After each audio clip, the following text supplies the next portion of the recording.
How do we actually test a prophetic word? Here are 6 tests that are straight from Scripture or are drawn from scriptural principles. Test number 1.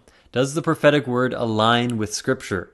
All Scripture is God-breathed. So if someone gives a prophetic word that doesn't line up with Scripture or contradicts Scripture, feel free to just throw that word out. Test number 2. Does the prophetic word espouse correct theology about Jesus? Oftentimes when a prophetic word is given from an evil spirit, it often distorts the nature of Jesus. We see this in 1 John 4, verse 1-3. He says, "Do not believe every spirit, but test the spirits to see whether they are from God, because many false prophets have gone out into the world." This is how you can recognize the Spirit of God. Every spirit that acknowledges that Jesus Christ has come in the flesh is from God, but every spirit that does not acknowledge Jesus is not from God. So during John's time, many Gnostics were prophesying that Jesus wasn't actually fully human. So in this passage, John is saying this is a distortion of the nature of Christ, and so therefore these are false prophets. Test number 3, is the prophetic word true?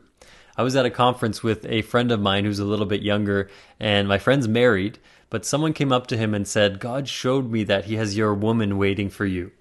And my friend kind of laughed at this and said, "Well, maybe she's waiting for me at home."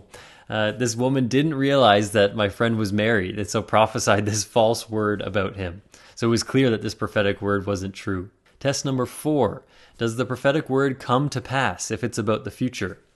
Deuteronomy 18 verse 22 says, "If what a prophet proclaims in the name of the Lord does not take place or come true, that is a message the Lord has not spoken." That's pretty clear. Test number 5. Is the prophet a godly individual? In Matthew 7 verse 15-20, Jesus teaches us that we need to test prophets by their fruit. And so it seems clear that he's talking about the fruit of the Spirit here. Is the prophet demonstrating love, joy, peace, patience, all of these things? And if a prophet is not, even if their prophetic words are accurate, we should avoid them and avoid their prophetic words. Test number 6. Does the prophetic word strengthen, encourage, and comfort? In 1 Corinthians 14, Paul says that the one who prophesies speaks to people for their strengthening, encouraging, and comfort.